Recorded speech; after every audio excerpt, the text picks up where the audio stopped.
The bandwidth for this episode of the AR-15 podcast is sponsored by the Firearms Radio Network. FirearmsRadio.tv.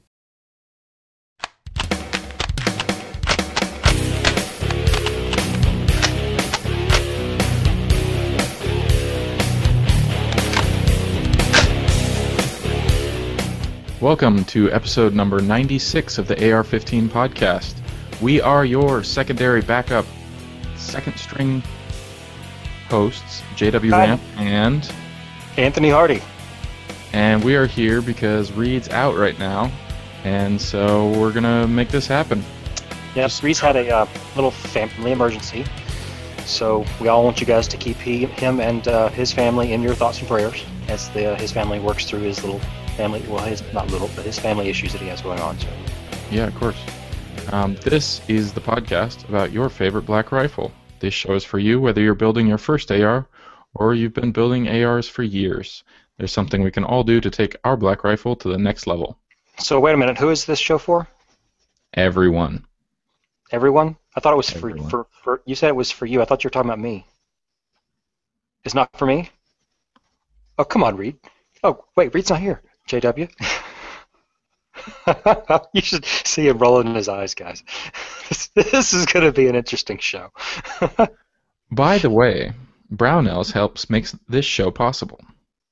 Don't forget the Brownells with their 100% lifetime satisfaction guarantee is there for you anytime you have a problem. What sort of problem could you have, Anthony? Well, there's the old-fashioned problem that we've all talked about where we have, some sort of a pin or a spring or something that goes splashing across, let's see, we've had shag green carpet and linoleum flooring, or we could have an issue where we can't get the darned taper pins out of the front sight base for our new barrel, like we had when we were building our wonderful custom AR-15 that we're going to be giving away here very shortly, and we have to get a new barrel. So, yeah, there's all kinds of different times where you might need some assistance from Brownells. I'm not going to claim myself as being included in that we. I think that was a Really? specific problem that one of us had, and just not something that I've experienced. Yeah, well, I did actually get my front sight off. It sounds bad, but I did, and my taper pins came out no problem. So, we just want to remind you that if you're looking for AR-15 parts, Brownells is a great place to go. You can visit them at ar15podcast.com/parts, and that'll take you right over to the modern sporting rifle section of Brownells. Lots of really good stuff there.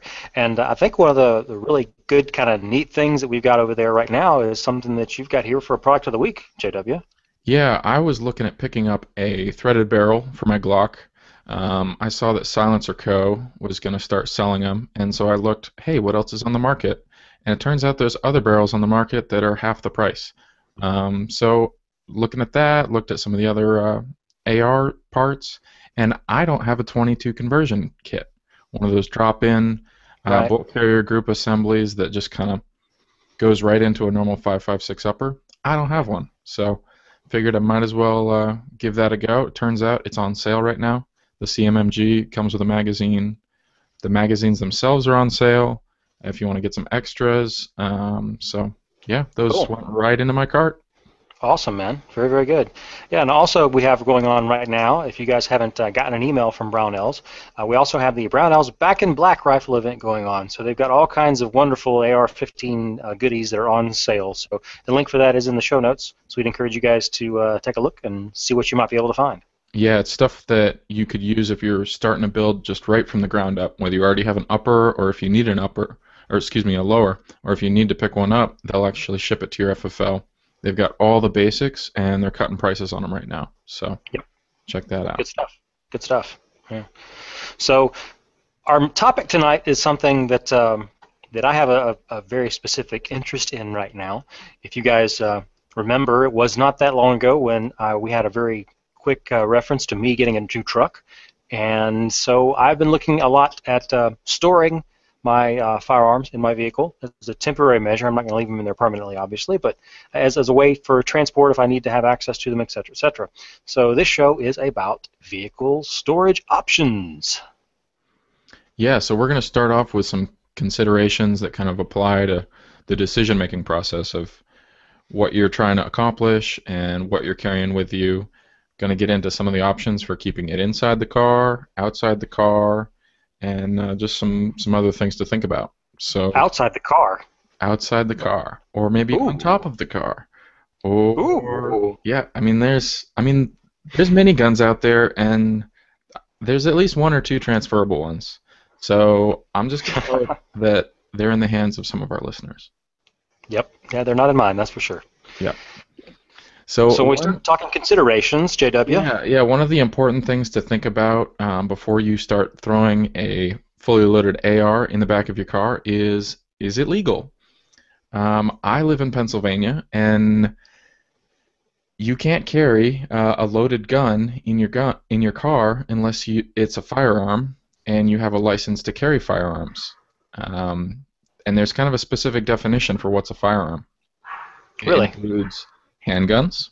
So your license to carry lets you carry a loaded handgun in the car. Okay. Otherwise, it has to be unloaded. Right. It also lets you carry short barrel rifles loaded.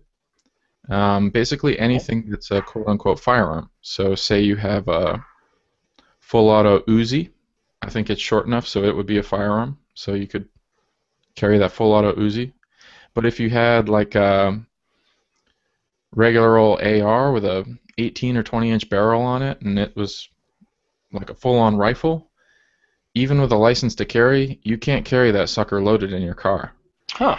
So it's something to look at for your particular state and its rules. Another reason to be a stamp collector, because quite often that puts it in the category of being a firearm that you can carry loaded in your car. Oh wow, that's interesting. Wow, very very interesting. Yeah, so you want to make sure that that you're legal, and that is going to be per state, and possibly even per city. Yeah, and I mean, just because you can't carry it loaded in your car doesn't mean you shouldn't have it with you. It just means that there's some considerations to be made. Whereas if someone did decide to ask to go through your car and you decided to say, yeah, sure, dig in, you just want to be above board. So whether that means keeping mags kind of separate and keeping the gun dry, or if it means kind of going another route with having one of these registered short barrel rifles, for example. Exactly. Very good. There's definitely some considerations, and you shouldn't just throw loaded guns in your car without kind of running through those rules. Exactly. And so when we move on from there, the next thing we want to touch on for you guys is the matter of security. And here we're talking about when you're looking at storage options, there are a lot of different kinds of storage options. Some of those options are made so that the firearm is very easy, so that you can get to that AR-15 easily if you need to. And some of those are made so that it's put away in a locked box. And so consider your use of the firearm and what you think you might need it for. If you think you're going to need to be able to get to it very quickly, maybe you're driving through a war zone somewhere. I'm not sure where that would be, but that could be an option for you somewhere. Then you might want to make sure that you have a storage option that allows easy access. Maybe even a spring-loaded access that can pop out into your hands and you can snipe right in and take out the enemy combatant that's trying to take you out if you're dealing with a true wartime situation. I'm sure they have all kinds of wonderful things for the military folks out there. I'd love to see some pictures if you guys want to send some of that stuff in. I've seen a few. I'd love to see more. Things like armored turrets. Yes. That's a good place to keep a nice heavy-set firearm, I think. Because you're protected and the weapon's protected. Exactly. Yeah. But yeah, I mean, the security concern is, say somebody decides to break into your car when you're not there. Are your guns going to be easy access to them? Are they going to be inside another level of security that they need to break into further? Are they going to be locked, whether that's through the trigger guard or through one of those old school kind of like trigger block assemblies that you see on the wall at Cabela's? There's some kind of different decisions that you can make as far as, if they get into my car, is everything fair game, or am I going to make it a little more challenging for them? It boils down to very similar considerations that you would make when you're storing your firearms at your home.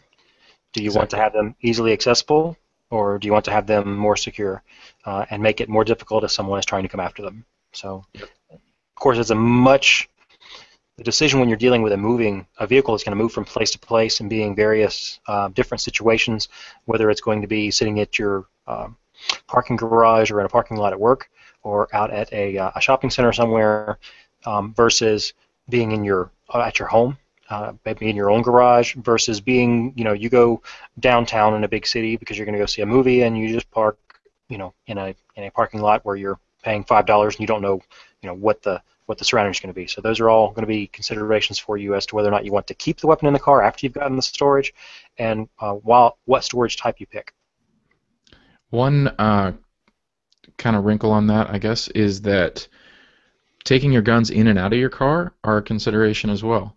That's true. If you need to travel interstate, or if you need to loan your car to somebody for whatever reason, and you want to take guns and ammo out of your car, it'd be kind of nice to have some sort of system where you know where everything is, and if you decide to go down to DC for a vacation, you don't have any empty pieces of brass rolling around, because oh yes, I think that makes you a felon. Yeah. They're kind of serious about things down there. Yeah. I've done that before. I was working in Boston for a little bit, and it's a little nervous about the gun laws, so I did the whole once over the car and made sure all my brass was swept Very clean. good. And it was surprisingly challenging. There's a lot of little nooks and crannies from 9mm brass to end up. Oh, and then there's something I hadn't really thought about until you just started mentioning this. If you've got your weapon in your vehicle, and let's say it's in an open rack type system, and you have a couple of flat tires, or something happens with your engine, and you cannot move the vehicle, and you're going to have to leave it somewhere because you can't get a tow truck right then. Somebody's got to come pick you up, or something along those lines. Maybe you even got to walk for gas. I mean, you could be leaving this vehicle along the side of the road for hours at a time. So that's another consideration to make. How reliable do you feel your vehicle is? Are you comfortable with leaving it? Or even being able to remove those weapons out of the vehicle for transport. Say you've got a tow truck that is going to come get it, but somebody's coming to pick you up right now. You don't want to leave the guns in the car. Do you have a way you can take those out and move them with you? Yep. Or are you just going to have to leave them? So those are all security considerations. Moving on to concealment. This is an issue, kind of a decision that you need to make. Yes. Does it make sense for you to have things kind of out of sight, out of mind? If somebody's walking by your car, they're not going to notice anything unusual. There's not going to be a shotgun rack across the back window or whatever, loaded up with expensive shotguns. Mm-hmm. Squad cars are kind of a different situation. You might have like a rack with a shotgun or an AR right in between the front two seats, and everybody can see you've got rifles, but I mean, everybody can see that there's stripes down the side of your car too. So. Yep. Well, and a lot of those guys, at least if I talk to my uncle, who's former police, he talked a lot about trunk storage for those guys. Mm-hmm. Even the police officers, and he worked in Atlanta. Even in Atlanta, they didn't want those weapons visible to the general public. They wanted those stored in the truck most of the time. So. Right. And if you, like, I drive a hatchback, a real small car, and there's no separate trunk. It's all kind of an open space in the back. But I have kind of a tinting solution. I've got some panels in the back windows that are like a black mesh, and it actually really lowers the visibility into the cabin. So I mean, that's an option. Even just the stock tinting levels of some of the cars coming out are enough to really kind of keep eyes out. Yeah. I mean, a buddy of mine, we'll talk about this in a minute, but a buddy of mine is using basically roof storage. He's got a rack, and his ARs are in the roof of his vehicle, and he's had them there for a few years, and I never knew it. We don't go anywhere in his truck, and his truck's in the parking lot on a regular basis. And whenever I finally got a chance to talk to him about it, he said, "Yeah, just see if you can see him." And I'd walk by, and all you could see, it just looked like the end of a little clothes hanger rod sitting up there, and that's all you could really see, because the tent was just factory stock. I asked to make sure, and you couldn't tell that there were any rifles in there whatsoever. And then later on, when I got him to open it up, I was like, "Oh, he's got 2 ARs up there. Awesome. It's pretty cool." And his year model is the same as mine, so I've got the same tent, so. Got the wheels turning. Yep. The last thing that I've got listed here under considerations are insurance. It's something to look at. Obviously, there's probably circumstances where you're going to be away from the car and the car is going to still have the guns in it. So if someone were to break in and someone were to take those guns, what are the ramifications? Does your homeowner's policy extend to outside your house? I know I've got mine kind of itemized separately under valuable personal property policy, and each gun kind of has its own line item, and it does extend to other places. And so if I had a kaboom incident at the range, that's actually covered as well. So there's some other considerations that need to be made when you're insuring your collection, as far as, okay, I'm going to be traveling with this. It's going to be with me on a regular basis. I don't want to leave it locked up in the safe at home. I want it where it's readily accessible. And so, what if something happens?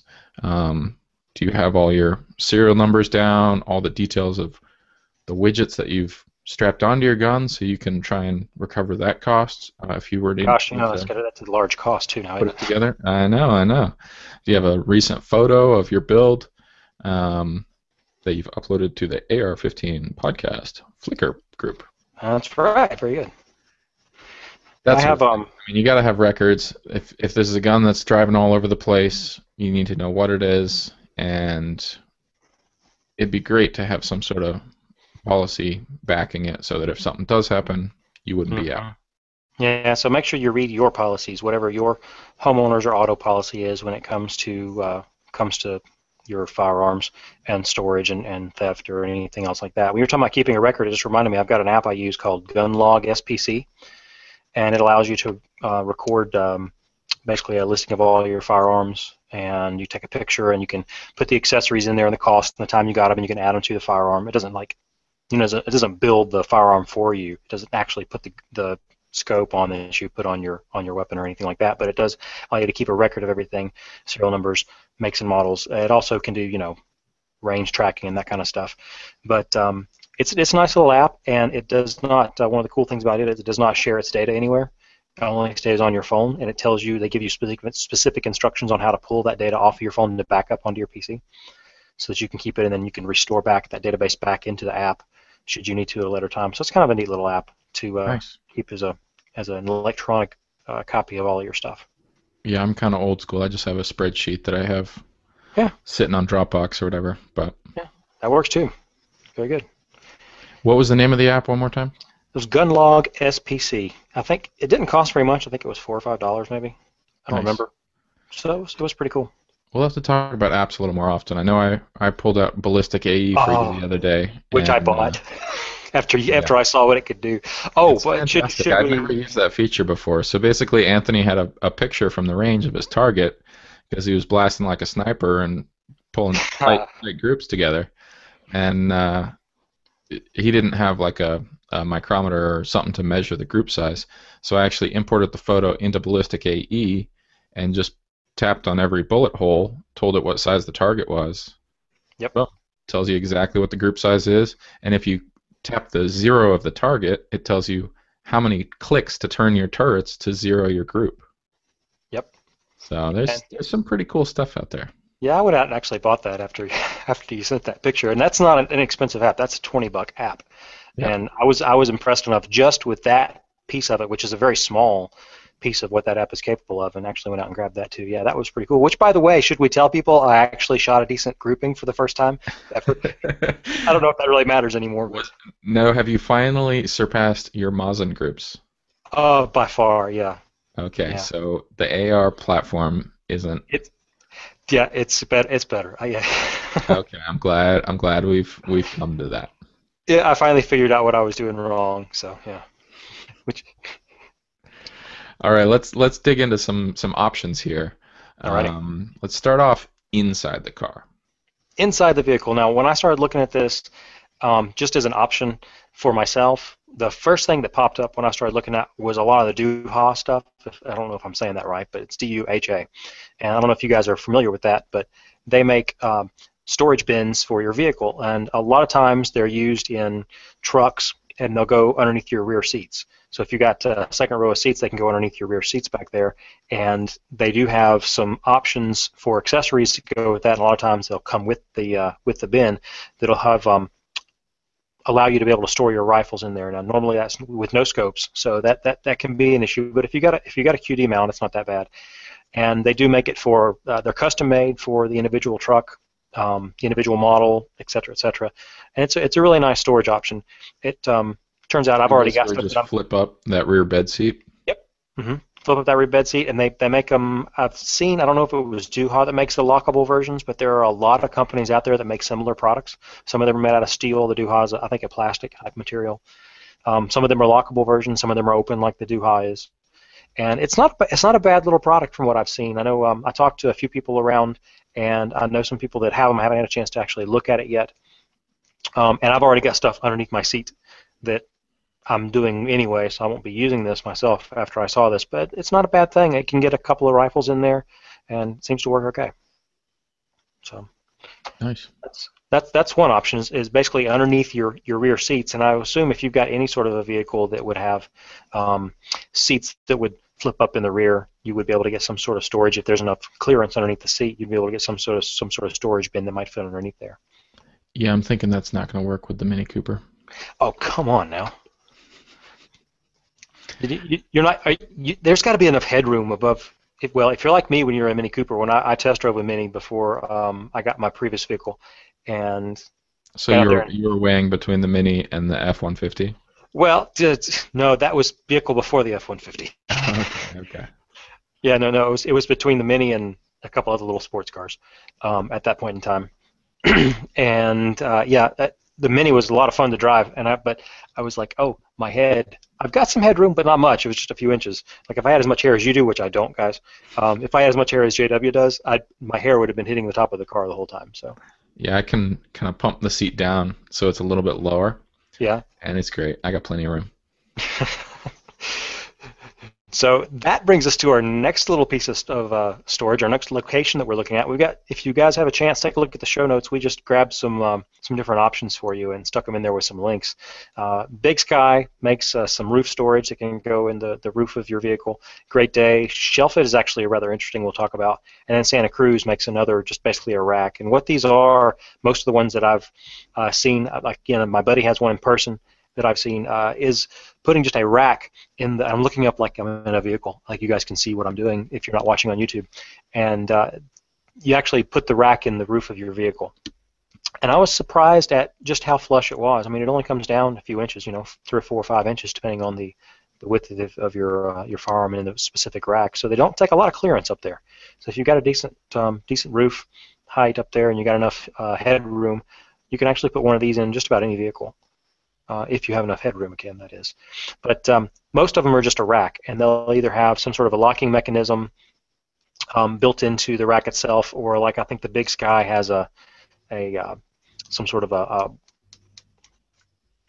belt, like a nylon type belt system that you can cinch down and keep the firearm in place there. The Shelf It was one that was rather interesting. I found that one when I was doing some additional looking a while back. And it is actually a shelf that goes up front, like above the driver, very close to where your sun visors are.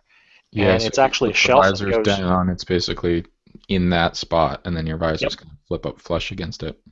Yep, and it's just a shelf that goes up there, and there's enough room you can stick an AR up there. So that was kind of an interesting place, I thought, when you're looking at roof storage. All right. How about if we move back to the trunk? Yeah, so when we look in the trunk, there's all kinds of different options. You can have just 1 and 2. Obviously, with most of these, you can have a single gun or multi-gun options, but same thing in the trunk. You can have something that actually sits in the trunk, which that would be more for a dedicated gun vehicle. I don't think most people would probably have a need for that, but maybe it's something you take out and you put in. Like one of the items that we've got in there is a Scope Saver trunk rack.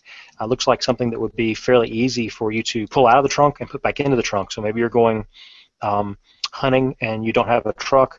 You just have a car with a decent-sized trunk in it. You can take that thing, toss it in the trunk, be able to rack up your guns, so they're not even having to worry with a case or anything, and you can take them out there with you.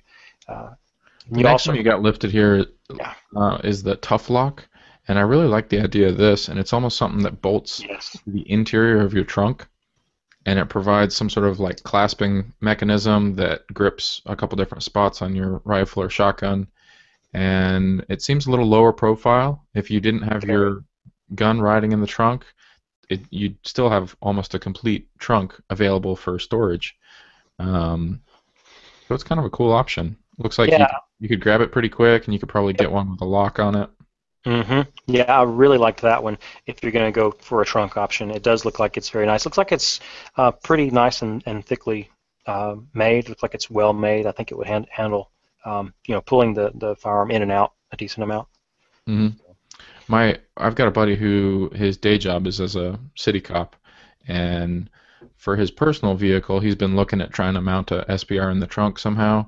And what he's kind of locking in on is some sort of false wall almost. And so he'd Aha. mount it up against those rear seats, but then have a partition of sorts so that you open the trunk, you can't see anything. Oh, cool. So it just kind of be grabbing a latch or a strap of some sort, pulling it down, and there's the gun. Very good. Um, Yeah, at that'd be first, cool. at first look, I mean, say you broke into his trunk, you don't really see that there's anything there to take other than a tire iron and whatever else. So I kind of like that idea. It does sound like a good idea, and I imagine that could do. I haven't found anything that would do this, but I'm sure they exist. That you could get something that would go maybe inside of a tire well if you weren't going to carry your spare, Yeah, that's true. especially for an SBR of some sort. Might work. So a trunk is a good place for a car. I think that's a really good kind of option for you guys. So if you do have a car and you don't have a truck, that's a good thing to consider. The next one we've got on here is I'm just calling it seat-mounted storage, and there are tons and tons and tons of different options. I just picked one at random, and I've seen these all over the place. And they basically mount to the back of the seat. Usually there's some sort of a sling or some sort of webbing that basically allows you to slide the AR or the firearm, whether it's whatever happens to be, through across both the front driver's and passenger side seats, and it lays in that. I'm sure you guys have seen that. If not, you can take a look in the show notes to see an example of a random It's one. like a real low cost kind of could be Yep. temporary option. Maybe you just toss it back there when you've got a bunch of buddies hopping in the truck to go hunting, and you want somewhere to put your rifles other than banging around on the back seat. Yep. Something like that looks like a great option. I mean, over on Cabela's, it's less than $14. Yeah, I was gonna say it's really low cost. Yeah. Yeah, give it a try. At least keep your scopes from knocking out a zero on the way to hunting. Yep. And there are all kinds of other options too, guys. We've got a couple of more what I would consider interesting ones. And I've seen a lot of people talk about using their pistols in the console, the center console. Either having some sort of a spring mounted so it's easy to get to, or mounting on the left-hand side, right-hand side of the center console, whatever the case may be, to make for concealment. But I hadn't seen one that actually would do a full AR until this. And this guy is called the console bunker. And if you just kind of have to actually, blog. yes, you have to kind of take a look and see what this thing looks like. It replaces your center console, and yeah, the dude has a full AR down inside this thing. Now, it doesn't come cheap. I think it's $1,600. Yeah, it's quite a commitment. I mean, it's definitely making that center seat completely unusable. If you were looking at using that at the front of your truck, and it's taking up some serious space. I don't know if it would work if you had a stick shift. Yeah, it probably wouldn't. You'd probably have to have the gear shift up on the steering wheel, yeah. But yeah, it's basically one big old secure box, and you open it up, and the one I saw had lights in it and everything. Oh yeah, there's all kinds of crazy features that this thing has. It looks pretty cool, but like we said, they're not cheap. It's all aluminum, it says. It's kind of interesting. And it says, the system holds an M4 shotgun and handgun securely. All of the Holy above. cow. And Yep. at least 1,000 rounds for each. Yeah, probably, yeah. So for those of you guys that have SUVs or maybe a truck with some sort of a cab on the back, or you've got an enclosure system on the back of your truck and you don't really use your truck to carry, like just toss a whole bunch of stuff in, there are tons of these sliding safes that I've seen all over the place, and these look really cool. Yeah, when I went to that shoot house course over in Ohio, I think there were 2 or 3 guys that had big old SUVs or trucks with those basically bomb-proof uh, vaults, and they had sliding drawers, one on each side, and open it up, boom, all these guns, all your gear, all your ammo, and it's completely secure. It's a self-enclosed system, either with a combo or a key, and I mean, you can stack stuff on top of it. It's a real strong box, but it's definitely a commitment. I mean, you're giving up a lot of space. A lot of space in the trunk there. Yep. So we got a couple of links for examples for you there on those. I thought those were really kind of cool. That'd be, if I were going to do an SUV again, that might be somewhere that I might take a look at something like that. Yeah. I guess the other option, if you don't want to get too fancy, is, okay, what are you doing right now? Are you just tossing your loose rifle cases in the back and headed to the range? Yep, and that works. Yeah, I mean, that works. It keeps them from banging around. It kind of gives you a way to grab them real quick without kind of walking down the street with your modern sporting rifle slung, which can make some people nervous from time to time. Yep, just a little. I use one of these guys with my shorter rifles. It's basically a racquetball case, and this one has an MP5 in it. Ooh, pretty. Hello. Just picked this guy up from the gunsmith. He just engraved it. So, got my stock on it finally. Oh man, jealous. Yep. So, I mean, there's considerations with, okay, maybe you do have a real secure safe, but is it a gun that you keep inside the house and you bring it out to the car every day on your way to work?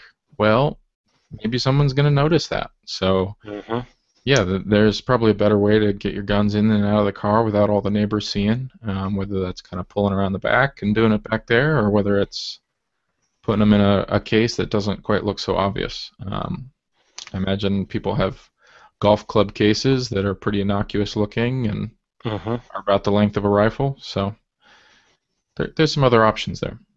Yeah, there have got to be tons of case options. But let's ask our listeners, guys, as we're going through all this stuff for the interior, you guys send us in some good information on what you're doing for your storage. You don't have to include your address or your license plate number. Well, but you can. Reed would be happy to take that information off your hands. That's right, he will. Reed will take care of that for us. And I'll get a pretty package in the mail. Hey, I live halfway across the country from both of you guys, so why not? No, I'm kidding. Completely kidding. Please. The last one I've got listed here is towels and shirts. Can you tell me a little bit about that? Yeah, so, sometimes when I get ready to go to the range, I have my M&P 1522 and I've got my Bushmaster, and I put offset sights on both, right? Offset irons on both, 45-degree offsets. So they don't fit very well in regular cases.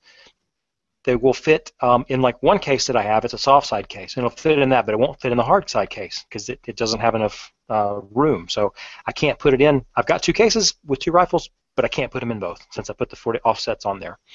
So what I do is I usually put my Bushmaster inside the soft shell case, and the M&P just kind of gets tossed on the back seat, to be completely honest. But you don't want to go driving down the road with that thing. I mean, it's unloaded and it's safe and it's not going to slide around or anything. I make sure it's decently secure, like wedged in there pretty good. But you don't want to go riding around with people being able to see that thing on the back side of the seat, especially if I'm going to stop at the gas station or something like that to pick up some sunflower seeds or something like that before I head on out to the range. So yeah, there's no reason not to have a nice cozy blanket in the back of your car for situations like this, for wrapping up the AR that you love. Right. Just got to have something to cover it up so nobody can see it. Yeah. So that's interior, and that's probably the majority of the options. Yeah. There's going to be something, though. There's going to be something that we haven't thought about. And you guys need to tell us what that is, because I'm sure there's something crazy that we haven't even given consideration to. I mean, there's on your person. I mean, you could just sling that sucker. That's true. Hop in the car and head on down to Starbucks for your local open carry event. That's true. That would, yeah. I don't think I'd be doing. I don't have a Starbucks, so I can't do that, can I? No. Okay, let's move outside the car. What do you got? Outside the car. Um, One of the craziest ones that I saw that I thought was really cool was in the running boards, and there's a link to some pictures of that over on Pinterest that I found. Yes, I found a group on Pinterest. I'm not a Pinterest person. I had to join Pinterest just when I was doing some research for the show, looking for some of the crazier options. Yeah, I think this is pretty much the most atypical Pinterest board yes. on the website. Yeah, this is inside the running boards. So some of them are, they look like true running boards, and some of the ones like the picture we linked to looks more like it's basically just a toolbox or a specific thing bolted on the side of the truck underneath the doors. So it depends on, what specific item that you're going to need to store. If we're looking at ARs, you can go either way apparently because they're doing both. Yeah, if you've got like a Black Hawk helicopter or something like that, and you're doing a real long mission, you got those fuel pontoons strapped onto the bottom of it. Yeah. It's basically the same idea, but for your truck, and to fill it with guns. Yep. And so then we can move around the back side of the truck, and it's along the side of the truck, the side rails on the top up there, and I don't know what anybody else might call it, maybe like a side mount toolbox kind of option. I've seen a lot of those where there are actual toolboxes mounted on the side. The first link in the show notes is going to take you guys to a picture. Again, this is on Google. This is not on Pinterest, and it's really kind of cool looking. It's actually looks like the side of the truck right above the tire well. Yeah, so some trucks are coming out with whether they be coolers or just kind of tool storage Right. area built into the side runners of the bed itself. So you don't have to add an extra box. It's just right there. It's all this empty space that now you can use. Yep, it's really kind of cool, and that really is kind of a hidden area if you've got that there, because people, if these are coming on your vehicles already, then it's not that unusual on a lot of new trucks, and they're long enough and the shapes are right. All you got to do is put a little rack in there, and you can store 2 or 3 guns with scopes, without scopes, depending on the depth, etc. Definitely. Now, there's another thing here from Duha. That goes, instead of it replacing the side there, it actually fits on the inside of the bed of the truck along the sides and hangs there, and they call it the hump store. Most beds are just kind of sheet metal. There's not much to them. They don't have any sort of thickness, and so this just kind of is an aftermarket option to give you a secure platform that's not going to inhibit kind of the length of your bed. It'll give you some things to kind of hang over the sides and still let you put long objects all the way down the length of your bed. Yep, and it's kind of a cool thing too, because it does look like it is a removable case. So it's got a handle on the top of it, so it kind of fits into like these brackets that are mounted on the truck. So if you want to use that as a permanent storage, you can take that out and take it inside your house and use that as a permanent gun case, and then pull it back out, stick it back into the truck whenever you're ready to go, and it locks into that those hinges that are there. So Nice. it's kind of a neat thing. And there's another one that I couldn't find again that I saw a couple weeks ago when I was doing some research on this, that I think it was from Duha, but I'm not sure, that sat more towards the back. It was, again, along the sides, but it was on a hinge on the back so that you could reach in and it would swing around and come out over the tailgate, which made it just easier to get to. You didn't have to get up into the bed of the truck to get to that, but that was more permanently mounted to the bed than the hump store is here. Right. So that was just another option. And then, of course, this is JW's favorite. The You wanna turret. talk about that? Yes! The turret. Yep. That's more or less on top of the vehicle, would you say? Well, you could mount it to the rear too. Secret That's Service likes to have heavy weapons kind of in the back of a Suburban, where you just kind of flip the window open and get to work. We actually had one of those visit our last residence. Oh, wow.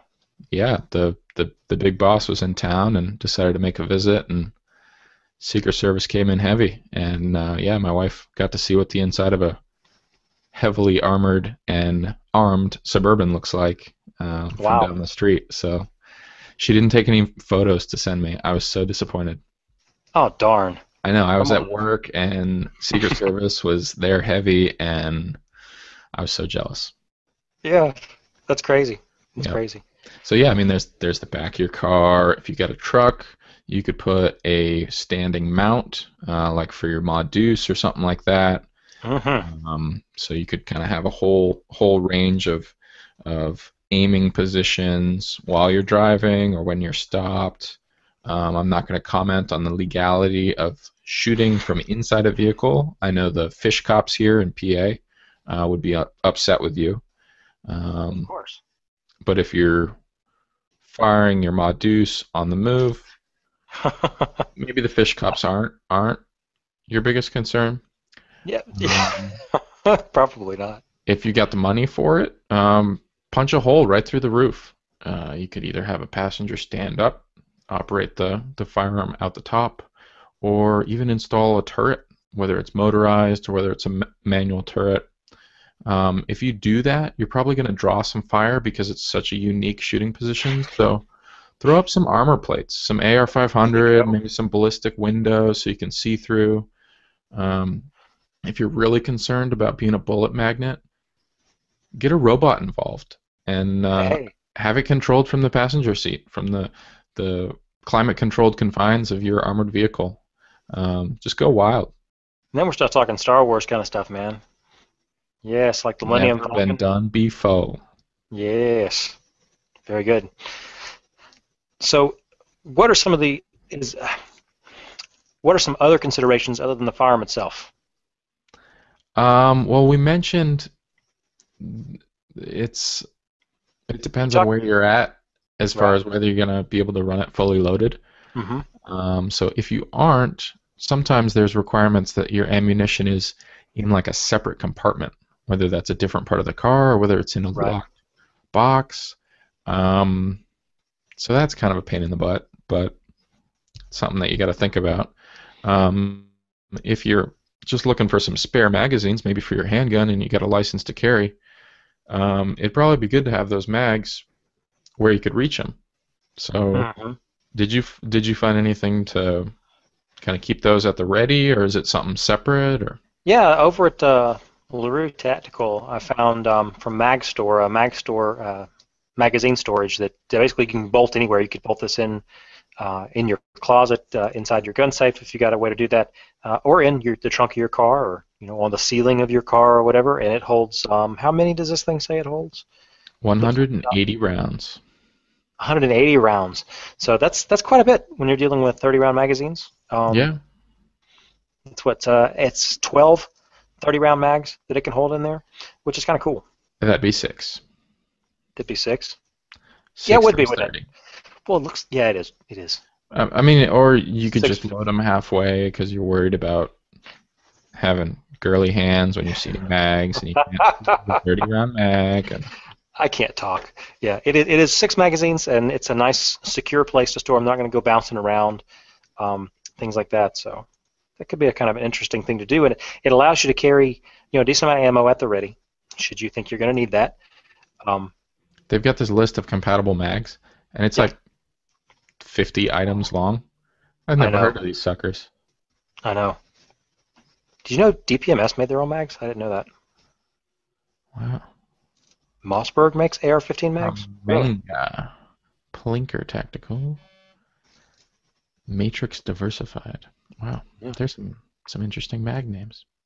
Yeah. Did not know there were that many. Anyways. Yeah. So anyway, that's pretty much it that I've got for the specific topic. How about you, JW?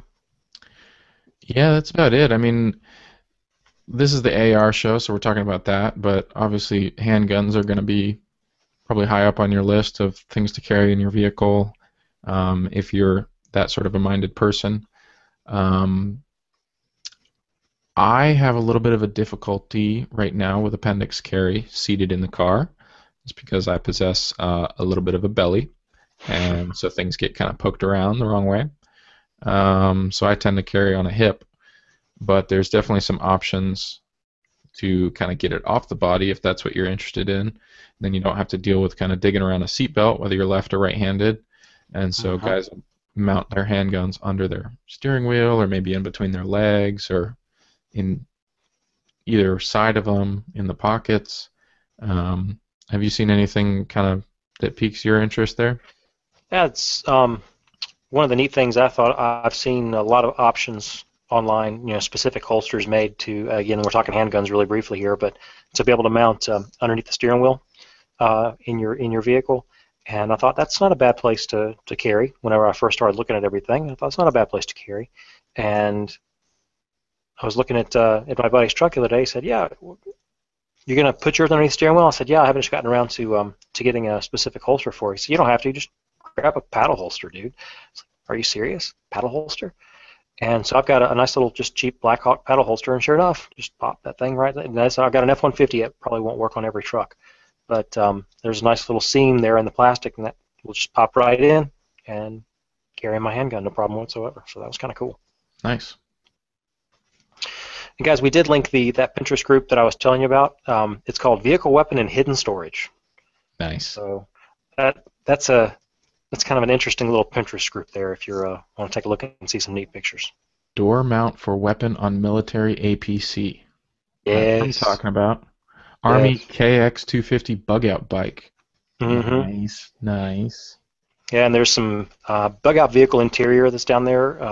There's a steel gun vault in like the center console with a spring-loaded pop-up for the handguns. I mean, this is just crazy. Nice. Well, yeah, that about wraps it up. If you guys have something that you've used in the past or that you've been contemplating, maybe throw something in the comments or shoot us an email, and we'll kind of discuss some options. I want to see pictures. Pictures, too. Definitely pictures. Yeah, pictures. Yeah. Please. Or it didn't happen. Yeah.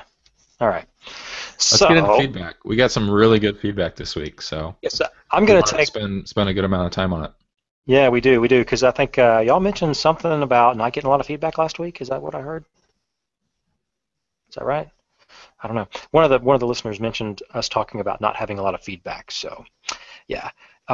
Brian M. writes in about episode 93. He said, "Thanks, I really enjoyed the episode." So appreciate you listening, Brian. And he also wrote in a second time, so I wanted to include both, about episode 94. He said, "Good timing on this episode. It was nice to hear how realistic I should be in terms of the economics of reloading." So I remember listening to you guys talk about that, as I was unfortunately not really contributing too much while I was working on putting all the stuff together for the great giveaway. But that was a pretty good show. Yeah, I agree. Yeah, I think a lot of people kind of on the surface are like, "Oh yeah, you'll save all this money. It's going to be awesome." And a lot of people forget to factor in all the equipment costs and the time. And I mean, what are you paying yourself? Like a penny an hour, basically. Yep. So it's a more complicated picture, and for a lot of use cases, it totally makes sense to reload. But not in every case. So there's a lot of calibers that I thought I was going to reload and it was going to be great, and I've just kind of come to the realization that I probably don't have time to do that caliber. It just makes sense to buy it off the shelf and keep an eye online and see when the bulk prices come down and what sort of bargains I can find. Exactly. So Andrew is our next contributor for this week, and he writes in, "Hey guys, great shows. Suggestion: how about a show on AR belt feds like the Ares Defense MCR-16? See the recent Recoil magazine featuring the Ares Defense upper." And yes, I want to do a show on that. Nice. That was Peter Palma, wasn't it? He did that article. Yes. Mm-hmm. And I'm really hoping to. Well, I'll keep my mouth shut about that one. I'm trying to work something out, but I don't know if I'll be able to or not. So, yeah. Yeah, the whole full auto thing. It's tempting, but I have trouble making that sort of an investment. But if you were to step up and do the whole belt fed thing, I mean, it kind of takes it to another level. So, especially if you're looking at turrets for your car. Exactly. So, all right, we've got a great. You want to take this one? Yeah, we've got a great long piece from John here. He starts off, he says, "I want to thank you for taking the initiative to educate and inform. I think the best episode so far is number 92, covering SBRs and AR pistols. And Adam's 7.5-inch upper on a billet lower. I built so this episode really hit home when the legalities of owning an SBR were covered. I got a couple show suggestions." Ooh. He says MSR training, whether that be CQB, vehicle, home invasion, having a plan, using some range time for training to stress situations, and how that could save some lives. Obviously, shooting competitions are a good way to train, but I'd suggest covering specific live fire drills that make better shooters. That sounds like a great idea. And It does. We've got to get the legalities past Reed, but I mean, there's a ton of great trainers out there. I know I was just listening to one with Steve Fisher from Sentinel that was on Practically Tactical, and yeah, we love having trainers like that weigh in on what they've been working on. He's been doing a ton of vehicle stuff, and yeah, I know there's a lot more to the training than just training competitively. definitely. He says we should also cover reliability. There's a ton of DIY AR fans and people who just bought a regular old production AR that have run into reliability issues. He says the proper way to begin diagnosing different problems, and he says there's several easily identified classifications of weapon failure. Short stroke, failure to feed, failure to eject, all those different kinds of failures. Yep. Yeah, I think that'd be a great cover how to identify them, and then kind of how to start fixing those problems. Yeah, because that would have been very helpful. I think a couple of trips to the range ago, I tried some more of that Tula ammo that my gun doesn't like, and it really didn't like it this time, and my bolt stuck forward. Okay. And I was like, oh, how do I fix this? So I start Googling, and you start reading, and what everybody says is, is you bang it on the ground. I'm like, oh, jeez. Yep, the old mortar. You bang it on the ground. It's like, oh, man. Apparently, it was pro tip, make sure to retract your buttstock. Don't have it out. Yes. Or else you're just going to tear something up. Going to break it up. Yeah, I did read that. I found that in a forum, and I kind of would have figured that one out myself, I hope. Yeah. But, yeah, that would be a really good topic because that's something we hadn't really talked about on the show was how to clear some of those kinds of things. That would be a great topic. Yeah, John gets into a problem that he had with his Adams Arms upper running some heavier projectiles. Or I guess it was with all sorts of projectiles. Yep. And got a bunch of different input. He ended up sending it back to him. Let's see. This is basically just a story about how he was really happy with how they took care of him. Which is good. We know they're a great company, so. Yeah, great for that. And he says he's talking about doing a 300 blackout next. So yeah, awesome. Let us know how that goes. Yeah, I want one so bad. Our next piece of feedback comes from Chris. And he says, after listening to the recent podcast, I ran across this, and he sends us a URL to an underbarrel flamethrower. While not a production item, it does show that you can have a flamethrower mounted under a carbine. So it should have been easier in today's world to accomplish this. So I didn't get a chance to be a part of that show, and I haven't had a chance to listen to that show yet, unfortunately, yet either. So, JW, thoughts? I've kind of steered clear of streams of fire. Oh, come on now. One of my buddies said to make it clear that flamethrowers are not firearms, and so you can kind of do whatever you want with them. And so I don't know what that means, but it sounds like kind of wants a flamethrower. Yeah. We've got some more feedback on a flamethrower from our next piece of feedback here, and this comes from Miles. This is a nice, good, lengthy piece of feedback, so appreciate that, Miles. He says he just had to write in concerning the latest episode. Are flamethrowers legal in this country? Well, kind of, he says. Of course, now, this is coming from Miles. This is not the statement from the Firearms Radio Network or the AR-15 podcast. Believe it or not, they are very hard to regulate because not only is it shockingly easy to build one, there are civilian issues for uses of them. No, I'm not going to tell you how to build one. Good for you, Miles. If you want to be chased down a hallway by a fireball, you have to do all that work by yourself. And he gives you a link in here to a Wikipedia article about flamethrowers and private ownership. With that being said, flamethrowers are an awful weapon for a wide variety of reasons. And he goes on to talk about why they would be horrible weapons, from the weight to the short range to the accuracy of the weapon.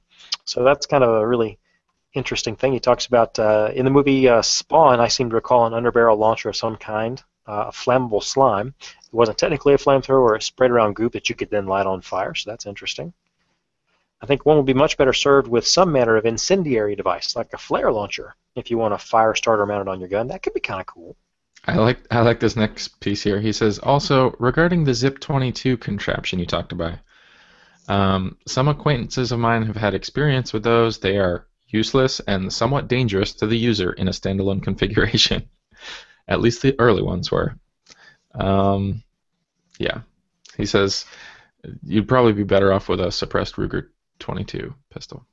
Yeah, so what was the Zip 22 there? It's like this real short little thing, and you just kind of grip the whole thing and pull the trigger, and I don't know how you sight it or anything like that. It was real popular for a second, and then they shipped it, and then like you didn't hear anything about it. So. Oh wow. Yeah. Yeah. Yeah, and so Miles finishes up. P.S. I forgot to mention the last time I wrote another issue with his Ruger 5.56E. He had Loctite on the muzzle device, so I needed to take it to a gunsmith who used a heat gun to get it off. Another use for a flamethrower, perhaps. Yeah, that could definitely make sure your barrel got warm. That's for sure. Ian here says, "Hey, you guys continue to do a great job. I can't believe you only received one piece of feedback last week. Not cool, man. Let's pick it up, people." Yeah, she did this week also. There's a couple of observations and questions. I really enjoyed the fecal matter hits the oscillating blade, however they said it, episode. Yep. Although some might say Peter has a tendency to take over the conversation, he's a great guest to have on and always livens things up. I agree. Ian asks, what's his background, and is he on other shows on the network? As far as I know, he was a Marine. Was he a sniper with them? I believe so. I think so. And he was on Top Shot. Yep, he was on Top Shot. Top Shot All Stars. Yep. Broke out and was all over TV and the History Channel, and you'll find him on other shows from time to time. I'm not sure if he's a regular. I don't think he's a regular on any of the shows, but I know that he does. He shows up on various different shows. He was on the Optics episode, which I think you guys talked about here in your feedback, Ian. You do talk about that Optics episode. I know Peter was on that. He's been on This Week in Guns, I think, or Gun Guy Radio. One of the two. He's been over there a couple of times. So he's bounced around quite a bit through the network. Yeah, Ian says that this last one reminded him of the Optics episode, which was a bit of a free-for-all with everyone talking over each other. But he says, maybe you should include more bourbon in the future. All right, well, definitely consider that. He goes on to say, I'd like to hear what JW's opinion is on this, considering it seems all he does is train, spend time on private ranges and shoot houses, and admire his growing stamp collection. Must be nice. Wow. I wish that was the sum of my existence, but there's some other things that I keep busy with. Well, JW, whenever I talk to you, you're always like, "Oh, I just got back from this great thing," or it's like, "Ooh, look at my new toy! I've got an MP5 with the stock." I've got a very, very wonderful wife. Yes, you do. He says, JW, what's the most common manual of arms taught for clearing a jam or changing mags when you need to lock the bolt back? It always makes me nuts to have to take the rifle off target, my strong hand off the grip in order to lock the bolt carrier to the rear. Never seemed very well thought out. Well, you don't have to do that if you're a lefty. So, how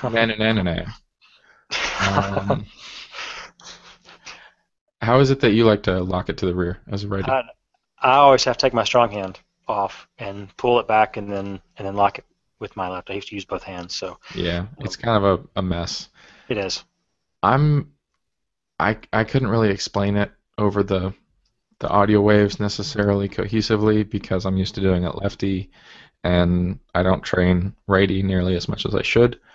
But yeah, it's important to lock the bolt back in a lot of circumstances, because if you don't and you start trying to pull the mag out when you've got more rounds coming out of the mag than need to, you can really mess up the situation. And locking it to the rear lets you kind of free things up, get that mag stripped out, and get to work solving the problem. As far as manipulating it rearwards and locking it, become a lefty. Well, I mean, I guess you could do. I'm trying to think if there would be a way with the battery assist. I use my trigger finger. Yeah. Hold the bottom of the ping pong battle. Which you can do, but I don't think that works for a righty. No. Because it's got to go the other way. So I was thinking that'd be pain. I don't know how you do that. He says, with that in mind, have you noticed all the new lowers and rifles coming out that feature the ambi bolt catch are released? For me, one of the most useful features to have in a long time coming. For right-handed shooters, that bolt catch can be engaged and released with the right index finger, leaving the left hand to work the bolt and change mags. So basically, you throw a bad lever on, and you can run things like a lefty. So yeah, lefties are better. Is that what you're saying? I don't know. Maybe. Maybe. Yeah. Well, we do have 2 to 1, and I'm in the loser category, and I'm the one who doesn't shoot as well. So there may be some truth to that. Maybe. Yep. The last thing that Ian mentions here, he says the rock guitar outro is always awesome. Now, you're skipping. No, you're skipping. He says, JW, you rock. Yep. You rock, JW. Yep. Okay. He says, thanks again, Reed. Ian, I hope you're not the YouTube stalker, because you seem pretty cool. And we do have a YouTube stalker. And yeah. But yeah, the rock guitar outro, I love it. Whenever I listen to the show, when I'm not on it, and it starts playing, it's like, oh, that'd be so cool if that actually happened when we were talking. And I know. So whenever I do the outro, I pretend that it's playing and not just insert it after the fact by trained monkeys back at the network. Or, I mean, wonderful volunteers that make this all happen. That's right. And so, yeah, the outro, I love it. I just amp myself up and pretend that rock music's going on. And so here we go. Anthony, how about you kick it off? All right, so guys, that's been our show. We appreciate it, and we're going to get out of here now. And just please remember, before we actually close out the whole show, you can send any questions or comments to feedback@ar15podcast.com. You can send us a recorded voicemail by using the SpeakPipe plugin on the right-hand side of the AR-15 podcast website. So please do that. We always want to hear your dulcet tones coming to us through the air as we are here on the show.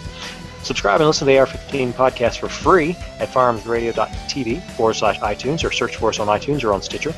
Be sure to leave us a review on either iTunes or Stitcher. It helps our show up higher in the ranks and helps us reach more people, which helps us get better guests and topics and whatnot for you guys to be able to have on the show. As we talked about a lot of different things that we really want pictures for this week, so I want you guys to go to flickr.com/groups/Black Rifle and share your pictures of your storage solutions at our group there. You can follow us on Google Plus if you're over on that platform, and watch us live when we do record, usually on Monday nights, by finding us at firearmsradio.tv/plus. You can check out the YouTube page where you can watch our made-for-radio faces at youtube.com/firearmsradio as we record live each week and afterwards. You can follow all the other wonderful shows on the Firearms Radio Network and find them on Facebook at facebook.com/firearmsradio or firearmsradio.tv. There are a lot of great shows on the network, so we encourage you guys to check out all the other shows if you have an interest in firearms. And as always, don't forget to use our Brownells affiliate link for all of your AR-15 parts at ar15podcast.com/parts, will take you directly over to the Martin Sporting Rifle section of the Brownells website. And don't forget to use our Amazon affiliate link on the firearmsradio.tv website. If you go to Amazon, which of course we all do, if you go to the firearmsradio.tv website, click on the banner, you don't pay anything different, and we get a little fraction, a little sliver of everything that really helps us out and make sure those bills get paid. Awesome. Good show. We want to hear from you guys. How are you locking up your guns in your car? Because I know you aren't leaving them at home all alone. You got to take them with you. That's right. All right, well, have a great week, and we'll talk to you again soon. Yes, sir.